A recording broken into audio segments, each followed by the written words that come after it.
Okay, so if you ask Ken if this Mac M1 2020 in 2024 is worth buying, the answer is yes. So in my last video, I was just trying to do some sort of a brief unboxing, and I promised that I would make a proper video of it. So I've been using the Mac for a while now, and there are some certain things that I want to talk about. And I mean, you can go online, there are a bunch of specification about the Mac there, you can read about it, but this is just my own personal user experience and, opinion about the Mac. I mean, it's a nice laptop, the Apple thing and stuff like that, but this is a 13 inches, 13.3, this is a 13.3 inches, and then, you have the trackpad here, and then here all you have here is just some sort of touch here. This screen does not have touch, it's not touch, but you just have one line of touch. I don't know the idea behind it, but I think for some reason I love it at the same time, and I still hate it at the same time, because sometimes, I mean, comparing to my HP Envy, I had a whole screen that I could touch and do whatever I wanted. There are some times that you are using your laptop and you feel some sort of lazy, so you just feel like doing some stuff on the screen, touching it. But that's just it. So when you type in here, when you're doing a lot of things like typing, doing a whole bunch of stuff like that, it brings out some recommendation here, and then you can just go ahead and touch. For instance, like this is just the screen resolution, brightness, reducing and adding it. That's just it. And then you have your volume here, volume up, volume down, you can do it here. So this here, you have this, the touch, and then you have a whole bunch of things. They come out as suggestions, while you work. There are a whole lot of suggestions here. So if I'm typing, for instance, there are word recommendation that, sometimes, I'm typing, I just click there, stuff like that. So now I'm trying to say something, and Siri is interrupting for something. Siri, I'm not talking to you right now, okay? I'm not. Yeah, all right, thanks. I'll call you later when I need you. So you have, forward, when you play music, for instance, you have all of those skip here, stop and forward, and a whole bunch of stuff like that. So that's just it, a whole lot of suggestions for. Okay. No, not you.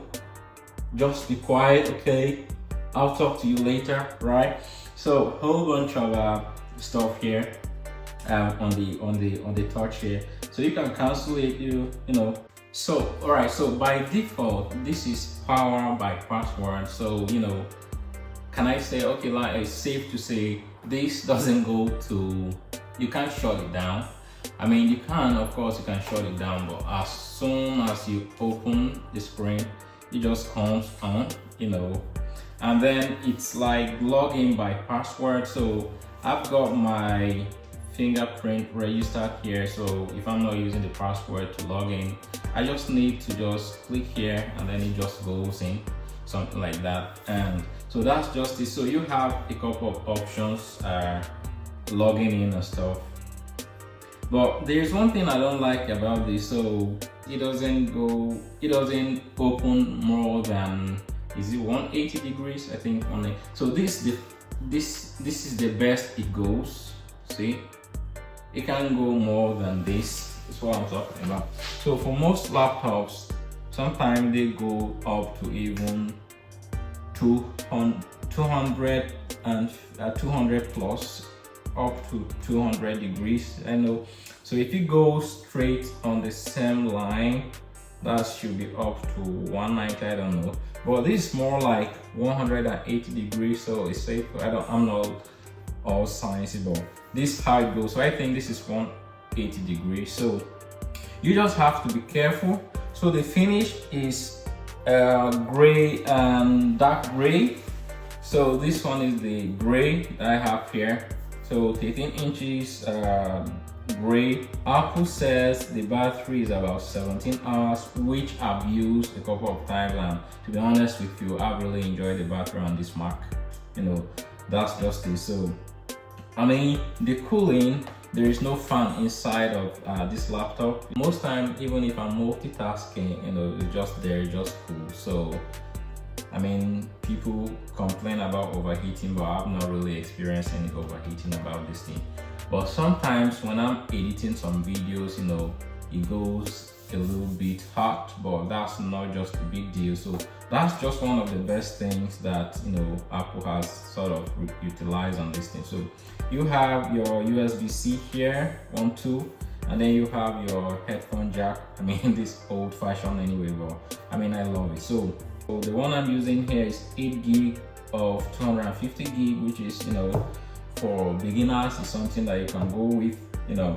And then you have various 16 gig and 500 gig and stuff like that. And then I think you are able to also expand it. I mean, it's something that I don't really advise people to, you know, you just go ahead and buy something that comes with the memory like that. The charger you got 61 watts fast charging here, USB-C and stuff, so it's just it. So the volume, I mean, is something that I've really enjoyed. You know, the volume is nice as well. I mean, when they talk about these things, specifications on paper, you know, but if you really test them yourself, it's something that you know, you have your own experience and you have something to talk about. So the volume sounds, you know, nice. You know, just look at this, hear this. So that's just the volume. That's the highest can go. So this just, I made this video, you know, without mic, just my iPhone's mic.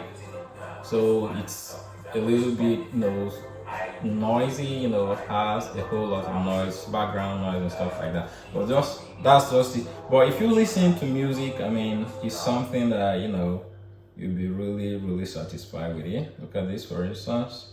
Hello guys. So I'm going to talk about the good, the bad, and the So that's just it for the volume on the Mac. Officially, this phone is like. That's just it for the Mac now. Personally, Because I'm coming from I'm someone who have used the Intel for a long time, so I don't know. I just feel like this laptop is not faster than the Intel. I don't know. It's just my own opinion though. Maybe because I've used the Intel for a long time, or maybe I might just need to get used to it. I don't know. But you know, it's some sort of debate, you know. So overall, it's a laptop that if you want to get in 2024 and if you are on the budget, it's something that you can get. It's nice. I mean, first of all, the battery has been helpful, and then if you are someone who works long hours without power, you can go with something like this as well. But I don't really like this thing. I mean, by mistake, it's just going to, you know, that's just it. So I just feel like should be a little bit, you know, or maybe just go straight on the line, I don't know. So it's like 100, only opens up to 180 degrees, something like that. And then you have all of the stuff here. So, I mean, in 2024, I think still goes around 700 or even 800, I don't know. 700 depends on the memory. So for student, and if you're on a budget, if you want to save money, you can go with something like this. At least you are using the M1. You know, I mean, it's like 4 years now and it's still a nice laptop. So if you want to save money and go with something like this, I mean, absolutely fine, you can go with it. So guys, what do you think? Is this something that you want to get in 2024? You know, I mean, you can get the whole lot or even used ones. You know, you can get on Amazon and get renewed, you know, for around maybe 500 quid stuff. That's up to you. So that's just it for now. What do you see about the MacBook Pro M1 2020 and 2024? If you enjoyed this video, don't forget to like, share and subscribe. Thanks. See you in the next one. Bye.